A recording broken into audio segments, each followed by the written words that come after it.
Jai Hind Defense aspirants, welcome back to my channel SSP Success. For any query regarding SSP, AFSP, kindly join our Telegram channel SSP Success, whose link is given in the description box. And for more updates regarding SSP, do subscribe our YouTube channel SSP Success. So today we are going to cover India-Iran relation in detail. So let's get started.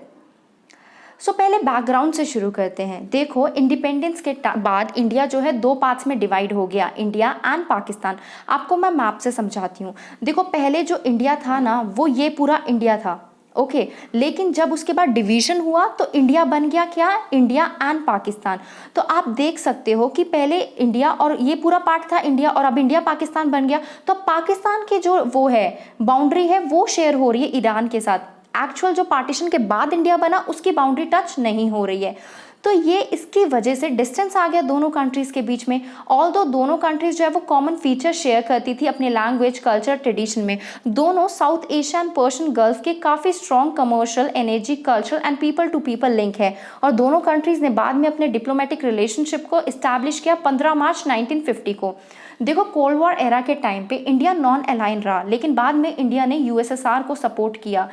उसके बाद Iran ने किसको join किया, Iran ने join किया US led central treaty organisation को, और close ties enjoy किए किसके साथ, यूएस के साथ। उसके बाद फिर ईरान इराक की वॉर हुई, जो कि डिकेड के टाइम तक, मतलब 10 सालों तक चली, जो 1980s में। तो रिलेशनशिप और ख़राब हो गए इंडिया एंड ईरान के बीच में, क्योंकि पाकिस्तान ने सपोर्ट प्रोवाइड की ईरान को और इंडिया ने अपने क्लोज रिलेशनशिप को मेंटेन किया इराक के साथ।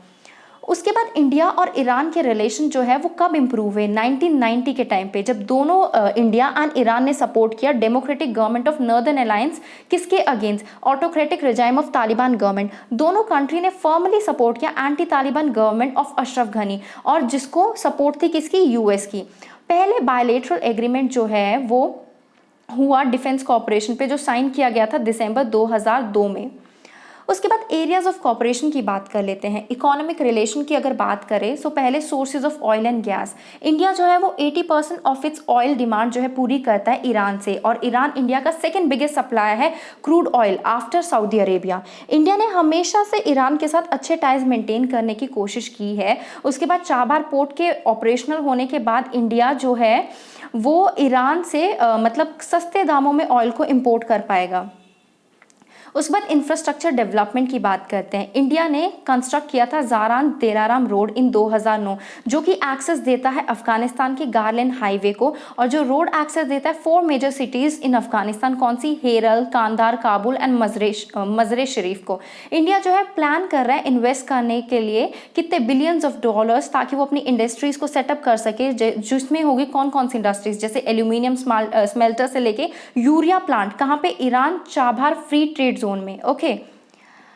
उसके बाद एजुकेशन की अगर बात करें तो 8000 ईरानियन स्टूडेंट जो है इंडिया में पढ़ते हैं। इंडिया जो है अराउंड 67 स्कॉलरशिप देता है हर साल ईरानियन स्टूडेंट को under ITEC, ICCR, Colombo plan and IORARC scheme के तहत। हर साल अराउंड 40,000 ईरानियन विजिट करते हैं इंडिया में वेरियस पर्पसेस के लिए। अब रिलीजन की बात कर लेते हैं। देखो, world's largest population of Zoroastrians are the Parsi community in India. Arab conquest हुआ था पर्शिया में, तब काफ़ी सारे ज़ोरोएस्ट्रियंस ने माइग्रेट किया था वेस्टर्न कोस्ट ऑफ इंडिया में, और उसके बाद से ही इंडिया में लार्जेस्ट पॉपुलेशन हो गई थी ज़ोरोएस्ट्रियंस की वर्ल्ड के कंपैरेटिवली। तो मॉडर्न एरा में अगर पारसी कम्युनिटी की बात करें तो वो काफ़ी सिग्निफिकेंट रोल प्ले कर रही है इंडिया में एंड पाकिस्तान में in the areas of politics, industry, science and culture. जो प्रोमिनेंट इंडियन पासेज है वो जैसे हैं दादा भाई नारायण जी, उसके बाद फील्ड मार्शल सैम मोनिकशा, उसके बाद न्यूक्लियर एनर्जी के साइंटिस्ट जो है होमी बाबा, और जैसे इंडस्ट्रियलिस्ट जो है JRD Tata and Tata family. उसके बाद स्ट्रैटेजिक एडवांटेजेस की बात करते हैं। देखो, अभी प्रेजेंट टाइम पे इंडिया का कोई डायरेक्ट एक्सेस नहीं है अफगानिस्तान में, और अफगानिस्तान के बियॉन्ड सेंट्रल एशिया में, रशिया एंड यूरोप में।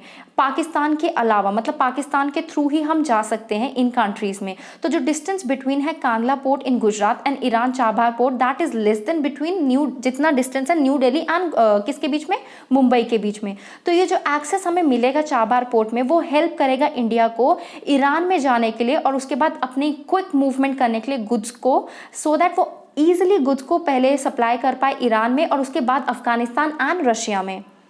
उसके बाद कंसर्न्स क्या है इंडिया के लिए, देखो सबसे पहला तो बढ़ता हुआ इन्फ्लुएंस चाइना का। अप्रैल 2021 में चाइना एंड ईरान ने साइन की 25 ईयर स्ट्रैटेजिक कोऑपरेशन पैक्ट, जिसमें क्या क्या था, political, economic and strategic component. China जो है वो कंक्लूड कर रहा है एक security and military partnership with Iran.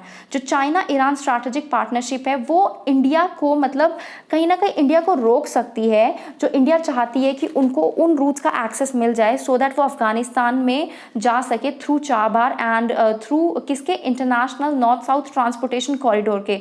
But अभी तक ईरान ने कोई ऐसा सिग्नल नहीं दिया है कि इन प्रोजेक्ट्स में डिसरप्शन होगा चाइना और ईरान के स्ट्रैटेजिक पार्टनरशिप के बाद। फर्दर ईरान जो है, अभी देखो ईरान पे ना सैंक्शन लगाता रहता है यूएसए, तो उसकी वजह से ईरान जो है वो थोड़ा गुस्सा भी हो सकता है, क्योंकि यूएसए और इंडिया के टाइज जो है वो काफ़ी इंप्रूव हो रहे हैं। क्वाड में ही देख लो कितनी ज़्यादा मतलब दोनों की कॉपरेशन है। उसके बाद दूसरा इंडिया के एनर्जी सेक्टर की बात करते हैं। इंडिया ने जो है वो ईरानियन ऑयल को परचेज करना बंद कर दिया था, कब तक, अंटिल देखो उसके बाद मतलब परचेज करना बंद कर दिया, जो कि अराउंड 90% ऑफ इंपोर्ट हुआ करता था इस्लामिक नेशन से। इंडिया जो है वो ईरान का लीडिंग ऑयल क्लाइंट हुआ करता था after China until mid 2018। India को जो है देखो गैस और मतलब देखो इंडिया जो है वो गैस और ऑयल जो है सप्लाई करता है कहाँ से, ईरान से और ये मिडल ईस्ट कंट्री से। तो अगर इंडिया के पास बेस्ट ऑप्शन है ईरान, क्योंकि वो इंडिया के क्लोज भी है और पर्शियन गल्फ रीजन में। फर्दर अगर देखें तो फरजाद बी गैस फील्ड, देखो पहले ये प्रोजेक्ट इंडिया को मिलने वाला था, लेकिन अब ये इंडिया के हाथ से चला गया। अगर ये प्रोजेक्ट इंडिया को मिलता तो उसके बाद इंडिया और ईरान के टाइज जो है वो इंप्रूव हो सकते थे। ओके, उसके बाद कंक्लूजन की बात कर लेते हैं। देखो कंक्लूजन में ये कहा गया है कि इंडिया जो है काफ़ी ज़्यादा रिलाय करता है मिडल ईस्ट कंट्रीज़ पे ऑयल एंड गैस के लिए, तो इंडिया को अच्छे रिलेशन मेंटेन करने की ज़रूरत है इन सब कंट्रीज़ के साथ, जैसे Iran, UAE, Qatar and Saudi Arabia as well as Iraq. India को एक बैलेंसिंग एक्ट प्ले करना पड़ेगा यूएस एंड ईरान के साथ। आज के टाइम पे कनेक्टिविटी को एक नई करेंसी के तौर पे देखा जाता है, और इंडिया जो है इस अकाउंट में कहीं पीछे ना रह जाए। ओके, तो स्पेशली मतलब चाइना जैसी कंट्री से पीछे ना रह जाए, क्योंकि चाइना जो है अपने टाइज जो है वो बिल्डअप करता रहता है आसपास के जो कंट्रीज़ हैं, सो दैट आपको पता ही है चाइना को काउंटर करने के लिए क्वाड की फॉर्मेशन हुई है। तो चाइना चाहता है वो जितने से जितने ज़्यादा कंट्रीज़ को अपने उसमें कर ले, उनको पैसा दे के, उनको लोन दे के।